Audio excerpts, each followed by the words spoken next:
Okay, तो हम कर रहे हैं ऑटोकैड 2022 के अंदर 3D।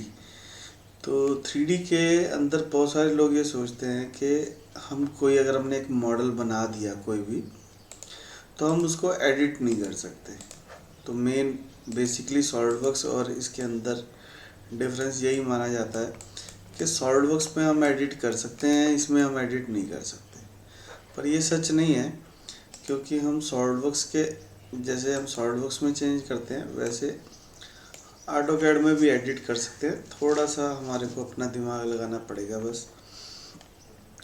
जैसे ये मेरे पास एक मॉडल है, तो यहाँ पे ऑप्शन है सॉलिड एडिटिंग की। तो हम स्टेप बाय स्टेप सारी ऑप्शंस देखेंगे कि सॉलिड एडिटिंग में क्या क्या ऑप्शन है। नाम से ही पता लग रहा है कि किसी सॉलिड चीज़ को हम एडिट करना चाह रहे हैं, ठीक है नहीं। तो उसके लिए मुझे क्या करना पड़ेगा? तो सबसे पहले हमने एक्सट्रूड फेस लिया, फेस सेलेक्ट किया, एंटर।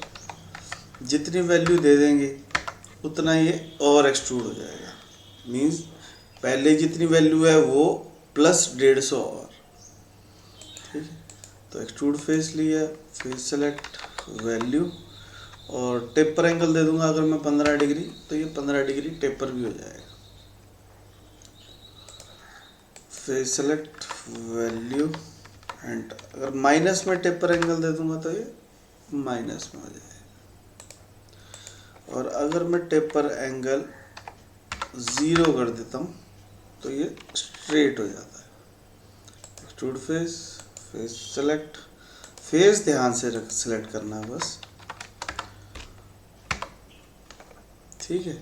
अभी जैसे मैंने ये 150 एक्सट्रूड किया, तो मैं इसको माइनस में भी कर सकता हूँ। फेस सेलेक्ट करो, एंटर, माइनस अगर मैं 50 कर दूँ, टेपर एंगल 0, तो ये कम भी हो जाएगा।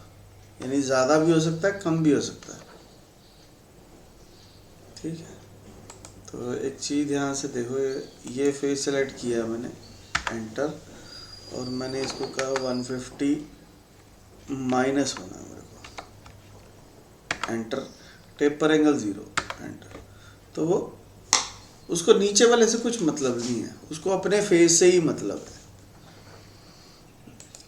हाँ, जो फेस सेलेक्ट हुआ है उसने उसके हिसाब से ही चलना है, ठीक है नहीं। तो जो फेस सेलेक्ट कर लो, एंटर कर दो, वैल्यू भर के, एंटर, टेपर एंगल देना है तो टेपर एंगल भी दे सकते हैं, ठीक है। तो ये तो थी एक्सट्रूड फेस। कैसी मर्जी ऑब्जेक्ट हो सकता है, कोई ज़रूरी नहीं है कि कैसा भी ऑब्जेक्ट हो सकता है। कोई भी चीज़ बनाई है हमने मान लो, और उसकी हमारे से डायमेंशन गलत हो जाती है, ठीक है, तो हम उसको एडिट कर सकते हैं बड़े आराम से। इसको एक्सट्रूड करो। जब हम एक्सट्रूड कर रहे हैं, एक और चीज़ दिखाता हूँ। एक्सट्रूड करते हुए अगर मैं ये वाले पॉइंट पे क्लिक कर दूँ, तो इन दोनों की हाइट बराबर हो जाएगी। तो इससे हमारा काम बहुत जल्दी जल्दी हो जाएगा। एक्सट्रूड करते हैं तो अगर मैं ये वाले पॉइंट पे क्लिक कर देता हूँ तो उसकी यहाँ तक जितनी हाइट है नीचे से उतनी हाइट हो जाएगी। तो extrude face, face select, enter. अब ये वैल्यू पूछ रहा है, तो मैं वैल्यू में यहाँ पे 2 पॉइंट क्लिक कर सकता हूँ, तो मुझे वैल्यू भरने की ज़रूरत नहीं है और ऑटोमेटिकली उतना एक्सट्रूड हो जाएगा, ठीक है। तो ये बड़े काम की चीज़ है। अगर मान लो मुझे कम करना है, अब कोई कहता है कम कर दो, कितना कम कर दो? जितना ये डिस्टेंस है, यहाँ से यहाँ तक जितना डिस्टेंस है उतना कम कर दो, ठीक है, या उतना बढ़ा दो। एंटर करेंगे तो उतना बढ़ जाएगा। तो यानी कभी भी किसी भी चीज़ को चेंज कर सकते हैं। अगर मैं टेपर फेस को, अभी इस इम्पॉर्टेंट चीज़ ये है कि अब जैसे ये टेपर है, बाकी तो सीधे कर रहे थे अभी तक हम, अगर किसी टेपर फेस को कर देंगे तो ये टेपर में ही एक्सट्रूड होगा, ठीक है ना, उसकी सीध में नहीं होएगा वो। हाँ, वो हाँ, जो फेस हमने सेलेक्ट कर रखा है उसके हिसाब से ही जाएगा। एक और काम की चीज़ इसमें होती है बड़ी अच्छी, जैसे ये एक्सट्रूड फेस है,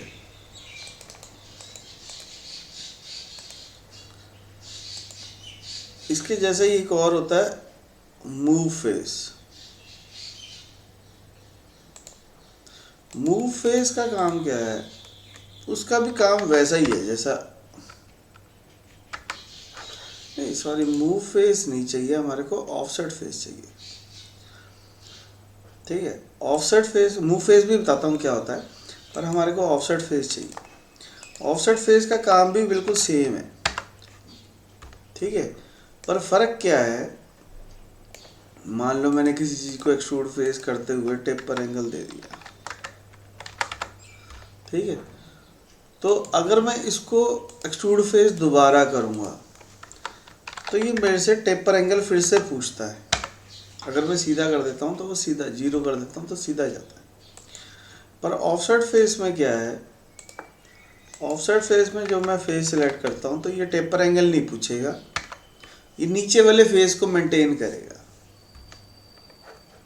अगर नीचे से टेपर है तो वो टेपर में ही जाएगा, और अगर, हाँ हाँ, अगर नीचे से सीधा है तो ऑफसेट फेस में भी सीधा ही जाएगा।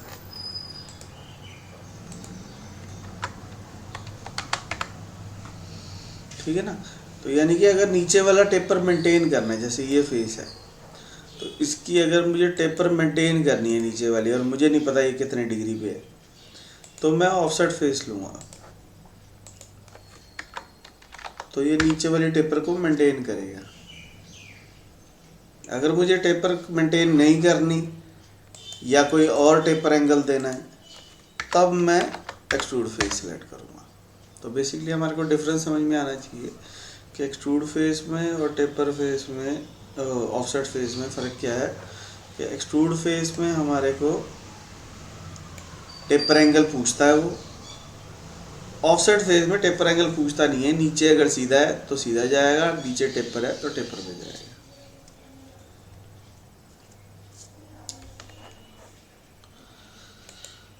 अब इसमें एक और भी हम बात करने वाले थे, मूव फेस की। मूव फेस क्या होता है, ये देखो, मान लो मैंने कोई ऑब्जेक्ट है मेरे पास, ठीक है, सिंपल एग्जांपल ले रहा हूँ ताकि समझने में आसानी हो। तो ये दो ऑब्जेक्ट हैं मेरे पास जिनको मैंने बना रखा है। अब मैं चाहता हूँ कि ये फेस, मूव फेस लिया, ये फेस यहाँ से उठ के इस पॉइंट की सीध में आ जाए, तो मूव होके उसकी सीध में आ गया, देखो। हाँ, दोबारा करते हैं, मूव फेस, ये फेस चाहता हूँ मैं यहाँ से उठ के इसकी सीध में आ जाए।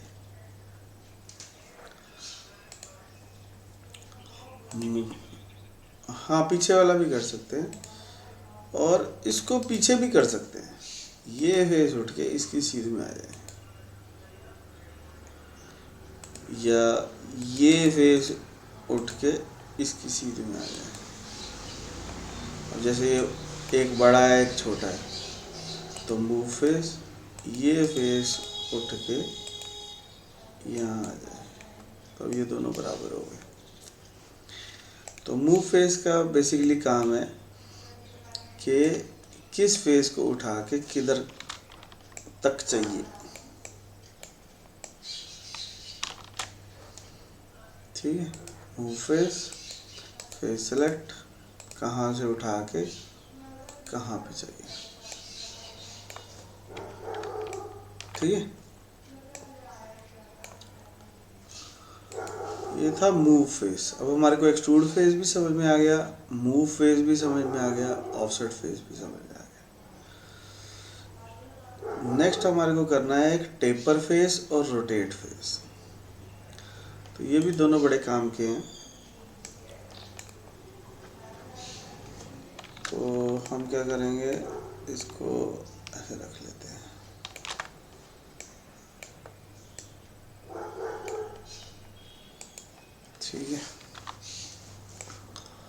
इसी पे करके देखते हैं, इसको डिलीट कर देता हूँ।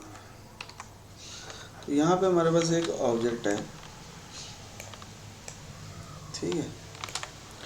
कमांड का नाम हम यूज़ करने वाले हैं टेपर फेस। नाम से ही पता लग रहा है कि हम टेपर देना चाहते हैं किसी फेस को। तो फेस सेलेक्ट करो, एंटर करो, तो बेस पॉइंट पूछ रहा है, तो बेस पॉइंट दे दो। एक्सिस का अनदर पॉइंट पूछ रहा है, तो एक्सिस का दूसरा पॉइंट दे दो। और कितने डिग्री टेपर, मैंने कहा जी 5 डिग्री, एंटर। तो होगा क्या, फेस सेलेक्ट करने से बेस पॉइंट फिक्स रहेगा, दूसरा जो पॉइंट हम सेलेक्ट करेंगे वो रोटेट होगा। कितने डिग्री, जितने हम वैल्यू भर देंगे, तो 15 डिग्री टेपर हो गया। पहला पॉइंट फिक्स रहेगा, दूसरा पॉइंट रोटेट होएगा, कितने डिग्री, जितने एंगल भर दे, 10 डिग्री, ठीक है। तो यानी किसी भी फेस को मैं टेपर दे सकता हूँ। पहला पॉइंट फिक्स रहेगा, दूसरा पॉइंट रोटेट होगा, कितने डिग्री, जितने एंगल भर देंगे। अगर माइनस में भर दूंगा मैं, पहला पॉइंट फिक्स रहेगा, दूसरा पॉइंट रोटेट, कितना, माइनस, तो ये बार कोड रहा है, ठीक। हाँ, तो ये हो गया टेपर फेस। हम 2 फेस एक साथ भी कर सकते हैं। पहला पॉइंट फिक्स रहेगा, दूसरा पॉइंट रोटेट, -15, ठीक है। हाँ, तो 2 फेस सेलेक्ट करेंगे तो दोनों को रोटेट करेगा ना। ऐसी एक और भी ऑप्शन है हमारे पास, रोटेट फेस। तो रोटेट फेस का क्या काम है, इसका भी सेम ही काम है बेसिकली। फेस सेलेक्ट करो, एंटर। पर इसमें क्या है, जो हम एक्सिस सेलेक्ट करेंगे, जो 2 पॉइंट सेलेक्ट करेंगे वो दोनों फिक्स हो जाएंगे और बाकी का रोटेट होगा। जैसे कोई फाइल खोलते हैं हम, कॉपी खोलते हैं, तो एक्सिस मिल गई बेसिकली उसको।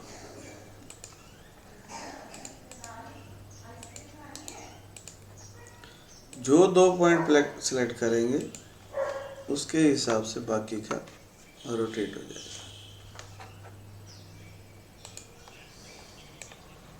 हाँ, जितनी डिग्री भरेंगे ऑब्वियस है, बिना डिग्री के तो कैसे होगा, वैल्यू तो भरनी पड़ेगी ना, ठीक है। तो जितनी डिग्री एंगल दे देंगे उतनी डिग्री रोटेट हो जाएगा। अब इसमें खतरनाक चीज़ क्या है, ध्यान से देखो। अगर मैं ये एक्सिस बना देता हूँ, ये 2 पॉइंट कॉर्नर टू कॉर्नर, और फिर 15 डिग्री कहता हूँ, तो ये एक साइड से नीचे हो जाएगा, एक साइड से ऊपर हो जाएगा, है ना। यानी अगर आप फ़ोन को अपने दोनों कोनों से पकड़ लें, है ना, एक लोअर लेफ्ट कॉर्नर, एक अपर राइट कॉर्नर, ऐसे 2 कॉर्नर से पकड़ लें और फिर उसको रोटेट करेंगे तो एक साइड नीचे जाएगी और दूसरी साइड, हाँ, rotate face, face select, enter. Command कोई और ले ली शायद, rotate face, face select, enter, 2 point दो और एंगल दे दो। तो ये थी हमारी रोटेट फेस। अब हमारे को रोटेट फेस भी समझ में आ गया। वो फिक्स हो जाएंगे, वो एक्सिस बन जाएगी, वो एक्सिस बन जाएगी वो, ठीक है ना। यहाँ पे लिखा भी हुआ है अराउंड ए स्पेसिफाइड एक्सिस, ठीक है। और इसमें क्या लिखा हुआ है, स्पेसिफाई एंगल, ठीक है। एक और बड़ी अच्छी ऑप्शन है इसके अंदर, जैसे हमने मूव फेस किया वैसे कॉपी फेस है। जब हम कोई असेंबली बना रहे होते हैं तो तो असेंबली में क्या है, मुझे दो पार्ट अलग अलग चाहिए, मुझे इसके ऊपर एक पार्ट और चाहिए। तो मैं क्या कर सकता हूँ, कॉपी फेस लेके इस फेस को कॉपी कर लूँगा और इस फेस को एक्सट्रूड कर लूँगा। हाँ, वो सेम चीज़ मापना नहीं पड़ा, डायमेंशन नहीं देनी पड़ी। तो copy face, face select, enter, कहाँ से उठा के कहाँ रखना है, और सेम चीज़ को मैं एक्सट्रूड कर सकता हूँ। एक्सट्रूड क्या, मैं कुछ भी कर सकता हूँ, इसको रिवॉल्व भी कर सकता हूँ।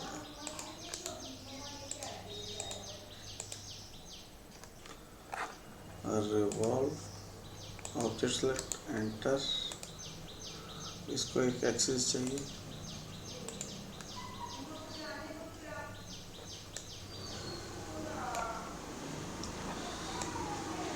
कुछ भी कर सकते हैं बेसिकली। तो एक और ऑप्शन है हमारे पास यहाँ पे, कलर फेस। मानो थोड़ा slow, colour face. Colour face में क्या है, मैं किसी भी फेस का कलर जो है चेंज कर सकता हूँ, ठीक है। कलर फेस लो, फेस सेलेक्ट किया, एंटर, और कलर हम दे सकते हैं।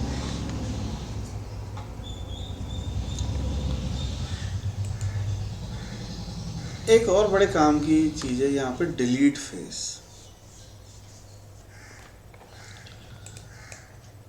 अब डिलीट फेस का क्या मतलब है, देखो कि मान लो मेरे पास कोई एक ऑब्जेक्ट है, ठीक है, कई चीज़ें हो सकती हैं। एक चीज़ तो ये हो सकती है कि मैंने इसको एक्सट्रूड कर दिया, एक्सट्रूड फेस किया, टेपर एंगल दे दिया 15 डिग्री। अब ये चारों साइडों से टेपर लग गया, मुझे किसी एक साइड नहीं चाहिए टेपर, इधर नहीं चाहिए, तो मैं उस चीज़ को डिलीट फेस कर दूँगा, तो वो सीधा हो जाएगा। हाँ, मुझे चारों साइड नहीं चाहिए, मुझे एक ही साइड चाहिए, दो साइड चाहिए, है ना। तो उस चीज़ को मैं डिलीट फेस करके हटा सकता हूँ। कई बार क्या होता है, हमने कोई चीज़ बनाई और उसको एक्सट्रूड कर दिया और सब्ट्रैक्ट भी कर दिया, बाद में याद आया नहीं ये सब्ट्रैक्ट तो करना नहीं था, तो हम इसको डिलीट फेस कर सकते हैं। हाँ, वो ख़त्म कर देगा उसको। कई बार क्या होता है, हम फिलेट लगा देते हैं,